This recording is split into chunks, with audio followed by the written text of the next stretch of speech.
الحمد لله نستعينه وأستغفره ونعوذ بالله من شرور أنفسنا ومن سيئات أعمالنا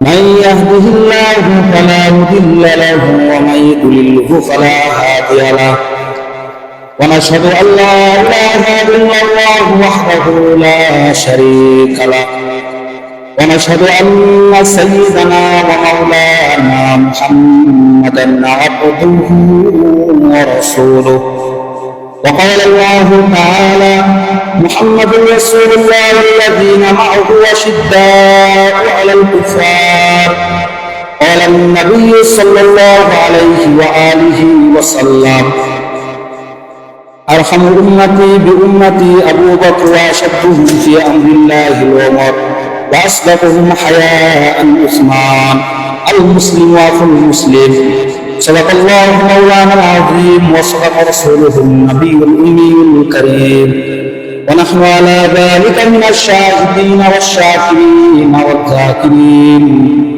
والحمد لله رب العالمين إن الله وملائكته يصلون على النبي يا أيها الذين آمنوا صلوا عليه وسلموا تسليما يا اللهم صل على سيدنا مولانا محمد وعلى آل سيدنا مولانا محمد المبين أبوه জগৎ হইল উজালা মধুর নামটি জপন করো ওহে মুমিন নিরালায় আল্লাহুম্মা সাল্লি আলা সাইয়্যিদিনা মাওলানা মুহাম্মদ ওয়া আলা আলি সাইয়্যিদিনা মাওলানা মুহাম্মদ আমরা সবাই গুনাহগার গো নবীজি আপনার চিনলাম না সেই কারণে হাসরে আপনি মুবের হইলেন না আল্লাহুম্মা সাল্লি আলা সাইয়্যিদিনা মাওলানা মুহাম্মদ ওয়া আলা আলি সাইয়্যিদিনা মাওলানা মুহাম্মদ। মহান আল্লাহ পাকের দরবারে আমাদের লাখ কোটি শুকরিয়া যে মহান আল্লাহ পাক রব্বুল আলামিন আমাকে আপনাকে প্রতিকূল আবহাওয়ার মধ্য থেকে এমন কোন পরিবেশের মধ্যে সবার আগে আগে মসজিদে আসার এবং বসার তৌফিক দিয়েছেন। এজন্য মহান মালিকের দরবারে উনিবের দরবারে প্রাণ খুলে জবান ছেড়ে আওয়াজ দিয়ে সবাই শুকরিয়া আদায় করি আলহামদুলিল্লাহ। আপনি যদি পৃথিবীর দিক থেকে যদি আপনি তাকিয়ে দেখেন উনজুর ইলা মান হুয়া আসফালা মিনকা, তোমার চাইতে যে খারাপ অবস্থানে আছে তার থেকে তুমি একটু তাকাও। এখন আমরা মসজিদের মধ্যে অবস্থার মধ্যে আছে, আমাদের এরকম মুসল্লি বিশেষ করে ভারত বা আরো অনেকে যারা আছে হাসপাতালের মধ্যে আছে। আল্লাহ পাক রব্বুল আলামিন আমাদেরকে কত বড় নিয়ামত দিয়েছেন, সুস্থ শরীর থাকা অবস্থায় আমাদের আল্লাহ পাক রব্বুল আলামিন মুসলিমের মধ্যে আসার এবং বসার তৌফিক দিয়েছেন এবং কোরআন হাদিস থেকে কিছু কথা শোনার আমল করার মধ্যে আমরা মুসলিমের মধ্যে আসতে পেরেছি, এটার মতো বড় নিয়ামত আর কোনো কিছু হতে পারে না। পবিত্র কোরআনে আল্লাহ পাক রব্বুল আলামিন বলেন লাইন শাকারতুম লা আযীদান্নাকুম ওয়া লাইন কাফারতুম ইন্না আযাবি লাশাদীদ। যে বান্দা আমার নিয়ামত পায় নিয়ামতের শুকরিয়া আদায় করবে আমি আল্লাহ পাক রব্বুল আলামিন তার নিয়ামত আরো বাড়িয়ে দিব। কিন্তু আজকে আমাদের ভিতরে কয়জন নিয়ামতের শুকরিয়া আদায় আছে? আল্লাহ পাক রব্বুল আলামিন বলেন ওয়া ইন তাউদ্দু নি'মাতাল্লাহ, আমার নিয়ামত অসংখ্য অগণিত, কিন্তু আজকে দেখা যায় আল্লাহ রব্বুল আলামিন আমাদেরকে নিয়ামত দিয়েছে, কিন্তু যে গৃহস্থ করে কলার ব্যাপারে আল্লাহ রব্বুল আলামিন তার কলা বাগানের মধ্যে নিয়ামত দিয়েছিল, কিন্তু সেই কলা বিক্রি করার সময় ওই কলার মধ্যে বিভিন্ন প্রকার মেডিসিন মিশায়। আপেল বাগানের মালিককে জিজ্ঞাসা করেন, তোমার আপেল বাগানের তো অনেক আপেল বেড়েছে, কিন্তু সে বলবে হ্যাঁ আলহামদুলিল্লাহ অনেক আপেল বেড়েছে, কিন্তু সে আল্লাহ রব্বুল আলামিনের নিয়ামত পায় সে আপেলের মধ্যে ফরমালিন দিয়েছে। যদি গরু ব্যবসায়ী যদি আপনি জিজ্ঞাসা করেন, আল্লাহ রব্বুল আলামিন তোমাকে গরু দিয়েছে, দুইটা গাভী দিয়েছে, গাভী 2 দিন 250 300 দুধ দেয়, কিন্তু এরকমও দুধ বিক্রিওয়ালা আছে যে দুধের মধ্যে পানি মিশায়। অথচ আল্লাহ রব্বুল আলামিন আমাদেরকে নিয়ামত দিয়েছিল।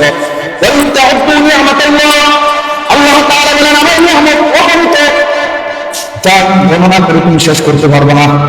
কিন্তু আজকে আমরা নিজেরা আমাদের নিয়ামত শেষ করে দিতেছি, যে কারণে দেখা যায় ওই কলা বাগানওয়ালা হাজার হাজার টাক তিনি কলা বেছে, আবার ওই আপেল ওলা দেখা যায় সে বাগান থেকে বড় বড় আপেল বেছে, আবার আঙ্গুর ওলা বাগান থেকে অনেক আঙ্গুর সে বিক্রি করে প্রতি বছরে। লেচু বাগান থেকে হাজার হাজার টাকার লেচু বিক্রি হয়, কিন্তু গিয়ে দেখবেন ওই আল্লাহ তাআলার নিয়ামতের না শুকর করার কারণে, ওই ব্যবসার মধ্যে ভেজাল করার কারণে সারা জীবন দেখবেন একের পরে কিস্তি। আর যদি আপনি জিজ্ঞাসা করেন ভাই আপনি কেমন আছেন, আমার জীবনটা বেশি ভালো না, কারণ আবার 10,000 টাকা ঋণ 20,000 টাকা ঋণ ছেলে একটা ভালো না, অসৎ পথে চলে। শুধুমাত্র আল্লাহ রব্বুল আলামিন আমাদেরকে নিয়ামত দিয়েছিলেন, আমার নিয়ামত অসংখ্য, কিন্তু তোমরা ঠিক জায়গার মধ্যে তোমরা খরচ করো নাই, তোমরা এটাকে বেহুদা রাস্তার মধ্যে তোমরা খরচ করে মানুষদেরকে তোমরা অসুখ বিসুখের মধ্যে লিপ্ত করেছ। আল্লাহ রব্বুল আলামিন আমাদেরকে নিয়ামত দিয়েছিল অসংখ্য অগণিত নিয়ামত। আল্লাহ তাআলা বলে আমার নিয়ামত অসংখ্য অগণিত, সমুদ্রের কালি সবকিছু আল্লাহ রব্বুল আলামিনের নিয়ামত গণনা করে শেষ করা যাবে।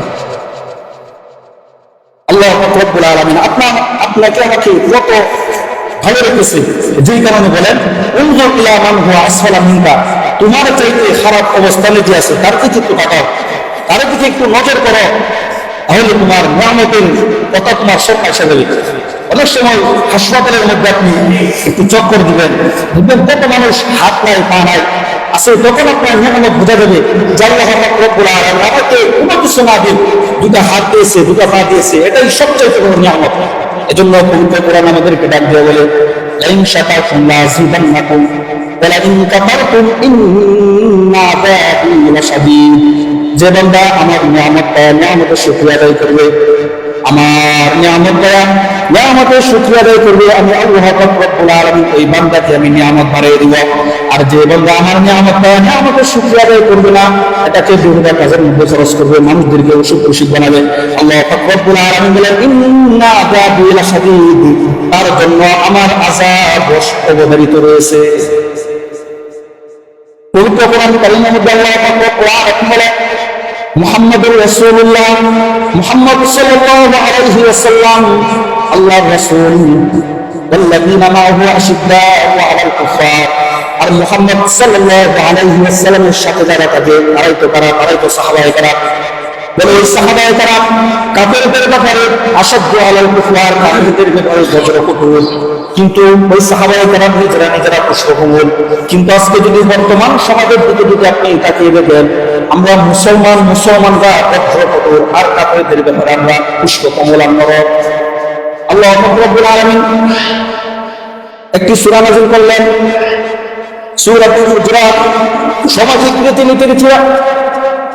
আল্লাহ রব্বুল আলামিন বলেন ওই সূরার মধ্যে কাফেরকে আমি 10টা উপদেশ দিয়েছি, যদি কোনো বান্দা ওই 10টা উপদেশ যদি মেনে ওই কোরআন অনুযায়ী যদি সে গ্রামটাকে পরিচালনা করে, রাষ্ট্রটাকে যদি পরিচালনা করে, আর এই 10টি কাজ যদি গ্রামে গঞ্জে শহরে যদি ওই 10টি কাজ যদি তারা মেনে চলে, আল্লাহ রব্বুল আলামিন কি বলেন ইন্নামাল মুমিনুনা ইখওয়া, নিশ্চয় মুমিনগণ হলো পরস্পর ভাই ভাই ফাসলিহু বাইনা আখওয়াইকুম, যদি দুই ভাইয়ের মাঝে কোনো সময় যদি মারামারি, হিংসা, বিদ্বেষ, ফাসাদ, ঝামেলা, দ্বন্দ্ব কলহ যদি তৈরি হয়ে যায়, আল্লাহ পাক রব্বুল আলামিন বলেন তৃতীয় আরেকটা পক্ষ এসে ফাসলিহু, তোমরা তাদেরকে সংশোধন করে দিবা, ওয়াত্তাকুল্লাহ, এবং আল্লাহ তাআলাকে ভয় করবে, লাআল্লাকুম তুরহামুন, যাতে করে আল্লাহ তাআলা তোমাদের উপর রহমত বর্ষণ করেন। দেখুন কত সুন্দর কোরআন। দুই ভাইয়ের মধ্যে ঝগড়া হয়ে গেছে, আল্লাহ পাক রব্বুল আলামিন আগের আয়াত নাযিল করে দিয়েছেন, যদি দুই ভাইয়ের মধ্যে যদি ঝগড়া হয়ে যায় ফাসলিহু, তোমরা তাদেরকে সংশোধন করে দিবা, ওয়াত্তাকুল্লাহ, এবং আল্লাহ তাআলাকে ভয় করবা, লাআল্লাকুম তুরহামুন, যাতে করে আল্লাহ তাআলা তোমাদের উপর রহমত বর্ষণ করতে পারেন। কিন্তু আজকে আপনি একটু সমাজের দিকে তাকিয়ে দেখবেন, দুই ভাইয়ের মধ্যে যদি দ্বন্দ্ব, বিবাদ, ঝগড়া, ফাসাদ, হিংসা যদি তৈরি হয়, তৃতীয় আরেক পক্ষ এসে কানে সুরসুরানি দিবে, কি না কামাই নেয়া, শুনলাম তোমার বড় ভাই তোমার নামে মামলা করছে, কি করবে আমার নামে মামলা, কোন থেকে ওটা আমি আমার ভাইয়ের নামে কেউ ফাঁস মামলা। এই যে দ্বন্দ্ব লাগাইছে, এক দ্বন্দ্ব, এক মিথ্যা অপবাদ দেওয়ার কারণে 10 বছর ছোটবেলা থেকে ভাইয়ের কত সম্পর্ক ছিল, একটা মিথ্যা কথা বলার কারণে ভাইয়ের এমন ফাসাদ তৈরি করেছে, 25 বছর হয়ে যায় কিন্তু ভাইয়ের কোনো কথা বলে না। আল্লাহর হাবিব ডাক দিয়ে বলে, আল মুসলিম ও আখুল মুসলিম, মুসলমান মুসলমান পরস্পর তোমরা ভাই ভাই। আর আল্লাহ পবিত্র কোরআনের মধ্যে বলেন, ইন্নামাল মুমিনুনা ইখওয়া, নিশ্চয়ই মুমিনগণ হলো পরস্পর ভাই ভাই, ফাসলিহু বাইনা আখওয়াইকুম, যদি দুই ভাইয়ের মধ্যে ঝগড়া, বিবাদ, হিংসা, ফাসাদ, যাই ঝামেলা যদি তৈরি হয়ে যায়, ফাসলিহু, তোমরা তাদেরকে সংশোধন করে দিবা, ওয়াত্তাকুল্লাহ, এবং আল্লাহ তাআলাকে ভয় করবে, লাআল্লাকুম তুরহামুন, যাতে করে আল্লাহ তাআলা তোমাদের উপর রহমত বর্ষণ করতে পারেন। পরে আল্লাহ পাক রব্বুল আলামিন বলেন, ইয়া আইয়ুহাল্লাযীনা আমানু, হে ঈমানদাররা, লা ইয়াসখার কওমুম মিন কওমিন আসা আন ইয়াকুনু খায়রাম মিনহুম, ওয়ালা নিসাউন মিন নিসাইন আসা আন ইয়াকুননা খায়রাম মিনহুম। ইয়া আইয়ুহাল্লাযীনা আমানু, হে ঈমানদাররা, এক সম্প্রদায় তোমরা আরেক সম্প্রদায়কে নিয়ে উপহাস করবে না, এক মহিলা আরেক মহিলাকে নিয়ে উপহাস করা যাবে না। অনেকে আমাদের সমাজের মধ্যে অনেক বলে যে আমার বংশ সারা, আমার বংশ সবচেয়ে দামি বংশ, বলে তোর একটা বংশ হইল, তোর বাপ দাদা 14 গোষ্ঠী মাছ বেচা জালগিরি করে বড় হয়েছে, তোর একটা বংশ, আমার বংশ সবচেয়ে সেরা, আমারটা খান বংশ। আল্লাহ রব্বুল আলামিন বলেন, ইয়া আইয়ুহাল্লাযীনা আমানু, হে ঈমানদারেরা, লা ইয়াসখার কওমুম মিন কওমিন আসা আন ইয়াকুনু খায়রাম মিনহুম, ওয়ালা নিসাউন মিন নিসাইন আসা আন ইয়াকুননা খায়রাম মিনহুন্না। সাবধান, তোমরা এক সম্প্রদায় আরেক সম্প্রদায়কে নিয়ে উপহাস করবে না, এক সম্প্রদায় আরেক সম্প্রদায়কে নিয়ে ঠাট্টা বিদ্রূপ করবে না। আল্লাহ রব্বুল আলামিন নিষেধ করেছেন। পরে আল্লাহ রব্বুল আলামিন বলেন, ওয়ালা তালমিসু আনফুসাকুম, তোমরা একে অপরের দোষ তালাশ করবে না। দেখেন কত সুন্দর কোরআন। আল্লাহ রব্বুল আলামিন বলেন, ওয়ালা তালমিসু আনফুসাকুম, তোমরা একে অপরের দোষ তালাশ করবে না। কিন্তু আজকে বর্তমান সমাজে এটা আমাদের মধ্যে বেশি। আমরা 40 বছর 60 বছর শুধু মানুষের দোষ তালাশ করতে হতে আমাদের জীবন শেষ করে দিয়েছে। দোষ, অমুকের এই সমস্যা, অমুকের এই ঝামেলা, অমুকে হজ করে আসলে কেউ গোলাঘাট ঠিক আসেনি, দোকানে বসে নামাজ পড়লে কেউ তার ইমান ঠিক আসেনি। আল্লাহ রব্বুল আলামিন বলেন, না, ওয়ালা তালমিসু আনফুসাকুম, সাবধান, তোমরা একে অপরের দোষ তালাশ করবে না। পরে আল্লাহ রব্বুল আলামিন বলেন, ওয়ালা তানাবাযু বিল আলকাব, তোমরা একে অপরের নাম কখনো বিকৃত করে রাখবে না, একে অপরকে মন্দ নামে ডাকা যাবে না। খুব সুন্দর করে ডাকবে, প্রত্যেক মানুষের কাছে তার নামটা খুব সুন্দর। আপনি যদি একটা মানুষকে যদি সুন্দরভাবে যদি আপনি ডাক দেন, এই ডাক দেওয়ার কারণে তার সাথে আপনার একটা এরকম মহব্বত হবে। দেখবেন অনেক সময় যদি 5 বছর 10 বছর একটা পরিচিত মানুষের সাথে যদি দেখা হয়, তার সাথে আপনার কথাবার্তা খুব ভালো, কোনো লেনদেন ছিল না, একবেলা আপনাকে খাওয়াইছেও না, কিন্তু এরকম একটা লোকের সাথে যদি আপনার দেখা হয়, বহুত 10 বছর আগে একবার কথা বুঝতেন, কথাটা খুব ভালো লাগছে, কথাটা খুব সুস্বাদু লাগছে, অনেক সুন্দর একটা কথা, কিন্তু দেখার পর তার সাথে আপনি খোলাখুলি করবেন কিসের জন্য? শুধু ভালো কথার জন্য। এই জন্য আল্লাহ রব্বুল আলামিন বলেন, ওয়ালা তালমিসু আনফুসাকুম, খবরদার তোমরা একে অপরকে মন্দ নামে রাখবে না। ওয়ালা তানাবাযু বিল আলকাব, তোমরা একে অপরকে মন্দ নামে কখনো রাখবে না। পরে আল্লাহ রব্বুল আলামিন বলেন, বিসাল ইসমুল ফুসুকু বাদাল ঈমান, ঈমান আনয়নের পর কোন মুমিন অথবা মুমিন নারীকে নাম বিকৃত করে ডাকা, নাম ব্যঙ্গ করে ডাকা হারাম। দেখেন কত বড় কথা বলেছেন আল্লাহ রাব্বুল আলামিন। একটা মানুষ নতুন ঈমান এনেছে, মনে করেন আগে অনেক খারাপ কাজ করেছে, এবার নতুন করে ভালো হয়েছে, কিন্তু তার পিছনের কোনো কাজকর্ম নিয়ে তাকে খোঁজা দেওয়া যাবে না। আল্লাহ রাব্বুল আলামিন করে আয়াতে বলেন, ওয়ামান লাম ইয়াতুব, এই এত তোমাদেরকে সাবধান, তোমাদেরকে এত কিছু বলার পর ওয়ামান লাম ইয়াতুব, এরপরে যারা আমার বিধান পেয়ে ওয়ামান লাম ইয়াতুব, যারা তওবা করেনি, ফাউলাইকা হুমুজ জালিমুন, তোমরাই হলো আল্লাহ তাআলার নিকট সবচাইতে নিকৃষ্ট জালেম। এখানে আল্লাহ রাব্বুল আলামিন কাছে আমরা জালেম হয়ে গেছি। পরে আল্লাহ রাব্বুল আলামিন বলেন, ইয়া আইয়ুহাল্লাযীনা আমানু ইজতানিবু কাসীরাম মিনাজ যান, ইয়া আইয়ুহাল্লাযীনা আমানু, হে ঈমানদারেরা, ইজতানিবু কাসীরাম মিনাজ যান, তোমরা অধিক ধারণা পোষণ করে কোনো কথা বলিও না। অনেক জায়গার মধ্যে অনেক ঝামেলা হয়েছে, আপনি একটা কথা শুনলেন, আপনি এটাকে কোনো যাচাই করলেন না, যাচাই না করে মানুষের কাছে একটা ভুলভাল সরানো শুরু করলেন। আমি তো দেখছি অমুকে এই কাজটা করছে, অমুকে একটা কিছু করছে, এই এই এই আমি একটা কিছু দেখলাম, কিন্তু আপনি তাকে ভালোভাবে যাচাই করলেন। আল্লাহ রাব্বুল আলামিন বলেন, কোনো একটা ঘটনা বা কোনো একটা যদি কোনো কিছু হয়ে যায়, ইয়া আইয়ুহাল্লাযীনা আমানু, হে ঈমানদারেরা, ইজতানিবু কাসীরাম মিনাজ যান, তোমরা এটাকে যাচাই করবা, যাচাই করার পর তারপর এটা চূড়ান্ত সিদ্ধান্ত নিবা। ইন্না বা'দাল যান্নি ইসমু, যদি তুমি কোন একটা ধারণা পোষণ করে একটা কথা কও যে এই কাজটা কোনো মানুষে করে নাই, ইসমু এটার কাছে একটা বড় গুনাহ। পরে আল্লাহ রাব্বুল আলামিন বলেন, ওয়ালা ইয়াগতাব বা'দুকুম বা'দা, খবরদার তোমরা একে অপরকে গীবত করিও না, একে অপরের গীবত করিও না। ওয়ালা ইয়াগতাব বা'দুকুম বা'দা আইয়ুহিব্বু আহাদুকুম আইয়াকুলা লাহমা আখিহি মাইতান ফাকারিহতুমু, তোমরা কি চাও তোমাদের ভাইয়ের গোশত যদি তোমাদের সামনে এনে দেয় তাহলে তোমরা কি তা পছন্দ করবে? আল্লাহ রাব্বুল আলামিন বলেন, অবশ্যই তোমরা এটাকে পছন্দ করবে না। তাহলে তোমরা কিসের জন্য গীবত করো? বলে না, গীবত করা যাবে না। ওয়ালা ইয়াগতাব বা'দুকুম বা'দা, কখনো গীবত করা যাবে না। কিন্তু আজকে আমাদের সমাজে গীবত বেশি। আমরা একজন মানুষকে একটা অপরাধ করে ফেলাই, সারাদিন শুধু এটা নিয়ে আমরা সমালোচনা। অথচ তিনি বলেন, যে ব্যক্তি অন্যের সমালোচনায় ভেঙে পড়ে সে কখনো সফল হতে পারে না, আর যে ব্যক্তি সমালোচনাকে উপেক্ষা করে সামনে এগিয়ে যায় সফলতা তাকেই করা যাবে। এজন্য সমালোচনা করা যাবে না। আল্লাহ রাব্বুল আলামিন বলেন, ওয়ালা ইয়াগতাব বা'দুকুম বা'দা আইয়ুহিব্বু আহাদুকুম আইয়াকুলা লাহমা আখিহি মাইতান ফাকারিহতুমু ওয়াত্তাকুল্লাহ, আল্লাহ তাআলাকে ভয় করো, লাআল্লাকুম তুরহামুন। যদি আল্লাহ তাআলাকে যদি আমরা ভয় করি, এই সমস্ত কাজ যদি আমরা না করি, তাহলে আল্লাহ রাব্বুল আলামিন আমাদের উপর রহমত বর্ষণ করবেন। সুবহানাল্লাহ। এজন্য সূরাতুল হুজুরাত এটা সামাজিক রীতিনীতির সূরা।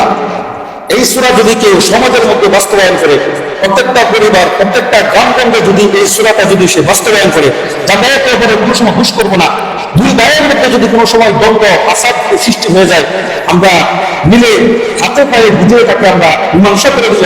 আল্লাহ রাব্বুল আলামিন বলেন, ফাসলিহু, যারা এই মীমাংসাটা করে দিবে, ওয়াত্তাকুল্লাহ, আল্লাহ তাআলাকে ভয় করে, লাআল্লাকুম তুরহামুন, আর উপর আমরা আল্লাহ রাব্বুল আলামিন রহমত বর্ষণ করি। আল্লাহ রাব্বুল আলামিন দেখেন কত বড় আপনাকে সুযোগ দিয়েছেন। এটাও তো একটা সনের কাজ, যে আয়াতটা পবিত্র কোরআনের মধ্যে বলা হয়েছে, ইন্নামাল মুমিনুনা ইখওয়া, যে মুমিনগণ হইতেছে পরস্পর ভাই ভাই। ফাসলিহু বাইনা আখওয়াইকুম, যদি দুই ভাইয়ের মধ্যে যদি ঝগড়া করতে না হতো, মুমিন বলতে বলছে, অন্য কোনো মানুষকে বলে নাই, যখন হবে দেখে আল্লাহ রাব্বুল আলামিন আয়াতটা নাযিল করলেন যে ইন্নামাল মুমিনুনা ইখওয়া, মুমিনগণ হলো পরস্পর ভাই ভাই। ফাসলিহু, যদি পরস্পর যদি ভাই ভাইয়ের মধ্যে যদি দ্বন্দ্ব ফাসাদ হিংসা যদি তৈরি হয়ে যায়, ফাসলিহু, তোমরা তাদেরকে সংশোধন করে দাও। ওয়াত্তাকুল্লাহ, এবং আল্লাহ তাআলাকে ভয় করো, লাআল্লাকুম তুরহামুন, তাহলে আল্লাহ রাব্বুল আলামিন তোমাদের উপর রহমত বর্ষণ করবেন। সুবহানাল্লাহ। সূরাতুল মুহাম্মদ, আল্লাহ রাব্বুল আলামিন বলেন, মুহাম্মাদুর রাসূলুল্লাহ। সূরা আল ফাতহ, আল্লাহ রাব্বুল আলামিন বলেন, মুহাম্মাদুর রাসূলুল্লাহ ওয়াল্লাযীনা মা'আহু আশিদ্দাউ আলাল কুফার, যে মুহাম্মদ হলো আল্লাহর রাসূল, আর মুহাম্মদ সাল্লাল্লাহু আলাইহি ওয়াসাল্লামের সাথে যারা থাকে তারা কাফিরদের ব্যাপারে বজ্র কঠোর, আর নিজেরা পুষ্পকমল। সাহাবায়ে কেরাম তারা নিজেরা পুষ্পকমল ছিল, কিন্তু কাফিরদের ব্যাপারে বজ্র কঠোর ছিল। কাফিররা যদি মুসলমানদেরকে একটা কিছু বলতো, তাহলে তারা সাথে সাথে একটা রিঅ্যাকশন নিত, আর নিজেরা পুষ্পকমল ছিল। এই জন্য আজকে আমাদেরকে নিজেরা প্রশ্নপূর্ণ হতে হবে। ইমাম আবু হানিফা রাহমাতুল্লাহি আলাইহিস জামানায় এক নাস্তিক ছিল। এই নাস্তিক মানুষের কাছে বলে বেড়াতো যে আমি আল্লাহকে দেখি না, তাই আমি আল্লাহকে মানি না। এই কুফা নগরীর লোকেরা তাকে বলল, আমাদের একজন ইমাম আছে, ইমামুল মুরসালিন সাইয়্যিদুনা ইমাম আযম ইমাম আবু হানিফা রাহমাতুল্লাহি আলাইহি, তার সাথে যদি তুমি বসো তাহলে তিনি তোমাকে আল্লাহ দেখায় দিবেন। সবাই বলেন সুবহানাল্লাহ। নাস্তিক বলল, তাহলে তার সাথে বসার একটা কার্যকলাপ শুরু করো, আমি তোমাদের নাস্তিকের সাথে, তোমাদের ইমামের সাথে আমি বসবো। তারা দিন ঠিক করলেন যে আজকে জুমার দিন, জুমার দিন বেলা 2:00 সময় তোমাদের ইমামুল মুরসালিন ইমামে আযম তার সাথে আমার বহস হবে। ঠিক জুমার পর 2টার সময় তোমরা তোমাদের ইমামকে নিয়ে উপস্থিত থাকবা। খ্রিস্টান আসলো, খ্রিস্টানের সাথে শত শত লোক আসলো, হাজার হাজার মানুষ নিয়ে খ্রিস্টানে উপস্থিত হলো। কিন্তু দেখা যায় 2টা হয়ে গেল, কিন্তু ইমামে আযম এখনো আসে নাই। খ্রিস্টান তার মুখদেরকে বলা শুরু করলো যে দেখো তোমাদের ইমাম মিথ্যা কথা বলছে, সে আসলে আল্লাহ যে তিনি এটা প্রমাণ করতে পারেন না, যে কারণে আমাদেরকে মিথ্যা কথা বলছে। এখনো ইমাম আসে না, কারণ টাইমটাও হয়েছে দুটা, যার কাছে টাইমের কোনো গুরুত্ব নাই সে আবার কিসের ইমাম।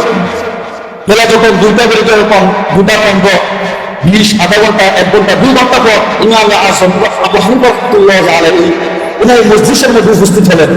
উপস্থিত হওয়ার সাথে সাথে ওই খ্রিস্টান পাদ্রী এসে বলল যে আগে তুমি আমার প্রশ্নের উত্তর দাও, তুমি কিসের জন্য বেড়ে করে আসলা? তোমার কাছে সময়ের কোনো গুরুত্ব নাই, তোমার সাথে আমার কিসের বহস হবে? ইমামে আযম ডাক দিয়ে বলে, হে খ্রিস্টান, তুমি আমার কথাটা শোনো। বলে কি কথা? আমি বাড়ির থেকে আসার সময় হঠাৎ করে আমার সামনে একটা নদী, আমি কিভাবে নদী পার হব? আমি নদীর সামনে বসে রইলাম, এমনি করে আমি একটা গাছের দিকে তাকায় দেখলাম একটা গাছ এমনি এমনি ছিঁড়ে গাছটা মাটির মধ্যে পড়লো। আবার একটা করা পেশে এই গাছটাকে আবার 2 খণ্ড করলো। খণ্ড করার পর একটা নৌকা তৈরি হলো। আবার একটা নৌকা তৈরি হওয়ার পর আমি এই নৌকার মধ্যে উঠলাম, আর এই নৌকা খুব সুন্দরভাবে আমাকে এই নদী পার করলো। এই পার করার পর আমি তোমার এই রহস্যের মধ্যে আমি উপস্থিত হলাম। খ্রিস্টান পাদ্রী বলে, তোমাদের ইমাম কি গাছা খাইছে? যে একটা গাছ এমনি ছিল, আবার এমনি করতে হয়, আবার এমনি রক্ত হয়, মাঝি বললা লাগে না, আবার এটা এমনি চলে, আবার কিভাবে আবার নদী পার হয়? তোমাদের ইমাম গাঁজা গেছে। এবার ইমাম আবু হানিফা রাহমাতুল্লাহি আলাইহি বলেন, এবার তাকে বোঝানো তো আমার সহজ হবে। তিনি খ্রিস্টানকে ডাক দিয়ে বললেন, হে খ্রিস্টান, হে নাস্তিক, তুমি ভালো করে শোনো, একটা গাছ যদি এমনি এমনি ছিঁড়ে যদি তক্তা না হইতে পারে, এমনি এমনি ছিঁড়ে যদি এটা নৌকা না হইতে পারে, আবার এমনি এমনি যদি এটা সাগর যদি নদী পার না হয়ে যদি ওই পারে যদি না যেতে পারে, তাহলে খ্রিস্টান তোমার আঙ্গুলের মধ্যে আমি ইশারা করে বলি, যিনি যে একজন বড় আসমান বানাইছে, জমিন বানাইছে, পাহাড় বানাইছে, এটাও তো এমনি এমনি হয় নাই। এটা বানানোর জন্য একজন সৃষ্টিকর্তা মালিক আছে, আর তিনি হলেন আমার আল্লাহ। সবাই বলেন সুবহানাল্লাহ। খ্রিস্টান পাদ্রী ডাক দিয়ে বলেন, হে ইমামে আযম ইমামুল মুরসালিন ইমামে আযম ইমাম আবু হানিফা রাহমাতুল্লাহি আলাইহি, আমার চোখের মধ্যে এতদিন পর্দা ছিল, আমি এরকম ভাবে তো কোনোদিন চিন্তা করি নাই। আজকে তুমি যেভাবে আমাকে বোঝালা যে আসলে তো এমনি এমনি কোনো কিছুটা হয় না, তিনি এক আল্লাহ রব্বুল আলামিন আসমান সৃষ্টি করেছেন, জমিন সৃষ্টি করেছেন, পাহাড় তৈরি করেছেন, খাল নদী নালা কত কিছু তৈরি করেছেন, আমি তো এরকম ভাবে কোনোদিন চিন্তা করি নাই। ওই খ্রিস্টান বলে, আমি আর দেরি করবো না, সাথে সাথে আমাকে তুমি কালিমা পড়াও, আর আমি ওই কালিমা করে আমি ঈমান আনতে চাই। তখন সাথে সাথে কালিমা পড়া শুরু করলো, লা ইলাহা ইল্লাল্লাহু মুহাম্মাদুর রাসূলুল্লাহ সাল্লাল্লাহু আলাইহি ওয়াসাল্লাম। আর হাদিসের মধ্যে এসেছে, মান ক্বালা লা ইলাহা ইল্লাল্লাহু মুহাম্মাদুর রাসূলুল্লাহ, যে ব্যক্তি জীবনে একবার কালিমা পড়বে লা ইলাহা ইল্লাল্লাহু মুহাম্মাদুর রাসূলুল্লাহ, একবার যে ব্যক্তি পাঠ করবে, আর মৃত্যুর সময় যদি যারা পরিমাণ ঈমান নিয়ে যদি এই বান্দাটা মৃত্যুবরণ করে, দুনিয়ার মধ্যে অনেক খারাপ কাজ করেছে, এই পাপগুলোর না শাস্তি হবে, খারাপ কাজ করার কারণে তার একটা শাস্তি হবে, নামাজ পড়ে নাই তার একটা শাস্তি হবে, রোজা রাখে নাই তার একটা শাস্তি হবে। কিন্তু ওই কালিমা পড়ার পর যদি যারা পরিমাণ ঈমান নিয়ে যদি দুনিয়া থেকে বিদায় নিয়ে চলে যায়, আল্লাহ রব্বুল আলামিন বলেন, ওই যারা পরিমাণ ঈমান থাকার কারণে ওই বান্দাকে আমি কোনো না কোনো একদিন জান্নাত দিয়ে দিব। সেই বলে সুবহানাল্লাহ। এজন্য আল্লাহ রব্বুল আলামিন আমাদেরকে মুসলিম বানিয়েছেন। মুসলমানের প্রত্যেকটা কাজের মধ্যে সব, 2 ভাইয়ের দরকার আপনাদেরকে মিটিয়ে দিলেন, এটাও সব। আল্লাহ রব্বুল আলামিন সবাইকে এই উপর আমল করার তৌফিক দান করেন, কোরআন অনুযায়ী নিজের জীবনটাকে পরিচালনা করার তৌফিক দান করেন। সকলেই বলেন আমিন। ওয়া আখিরু দাওয়ানা আলহামদুলিল্লাহি রাব্বিল আলামিন।